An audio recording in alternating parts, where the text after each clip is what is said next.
This is Colin O'Keefe here for LXBN TV. Fitness tracking data, whether through specialty or mobile devices, is really all the rage right now. But is there a point where too much of this information could potentially be a bad thing?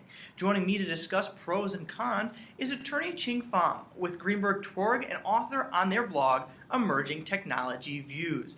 First off, you raised the idea in a post on the blog that potentially sometimes all of this data could be a bad thing. Why do you think that might be the case? Yes, Colin. So, first thing I wanted to say is that I'm not saying that data is a bad thing in general, but that rather than what I've observed is that data potentially could be used in a way that might be too obsessive by people. And that may not be a good thing. But overall, I'm not saying that data is bad.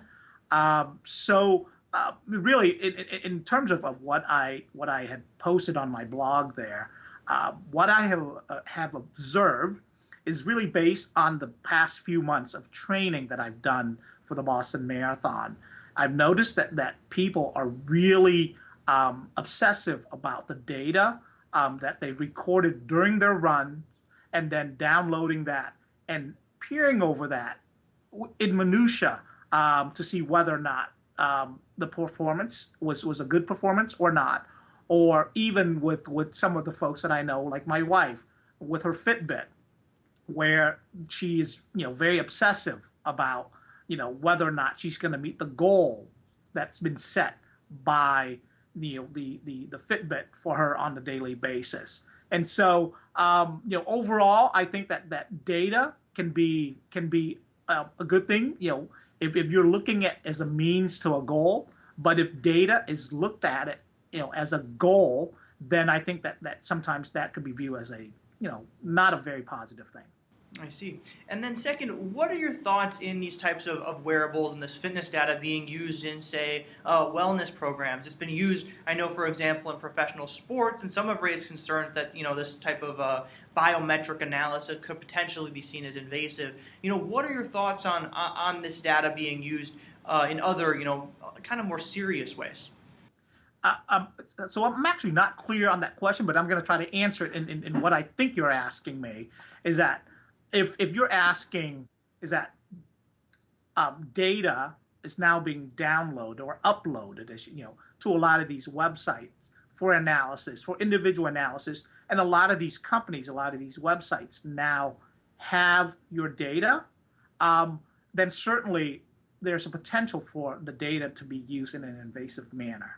But I think that if people don't upload the data onto these websites and still use it on a personal basis, it could be very helpful. I don't know if that answers your question or not, but that's how I interpreted the question. But if I'm not answering your question appropriately, just let me know and I'll try to, No worries. And out of curiosity, going off script a little bit, in your experience training for the Boston Marathon, what do you think is kind of the best way to use data?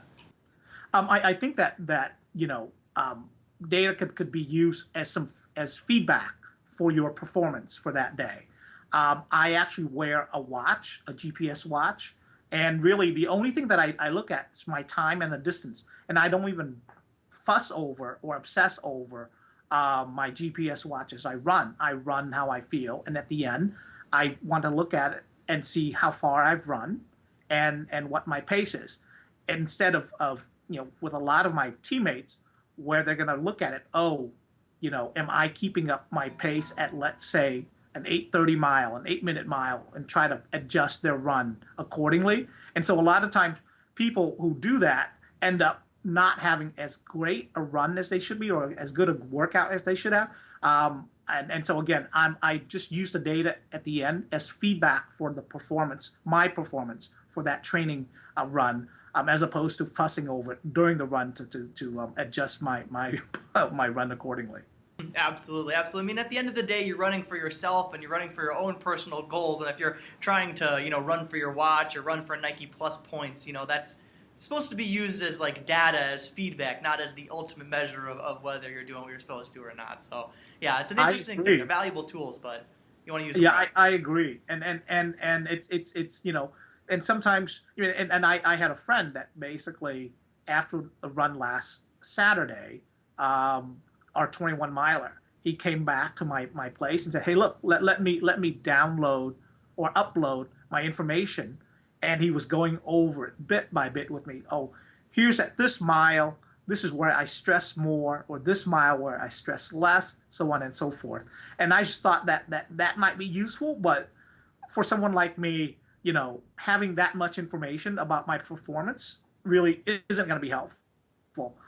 For me, I'm doing this for the fitness, and if the information can be used as feedback for my performance in some general, positive way, that's great. But trying to obsess over every little detail of your run, I'm not sure if that's a good thing.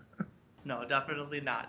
Once again, that was Chinh Pham of Greenberg Traurig. For more of his insight on what's going on in the wearable scene and to read these posts that we're referencing, be sure to visit emergingtechnologyviews.com. Thank you for joining me today, and also best of luck to you in the Boston Marathon. Thank you very much.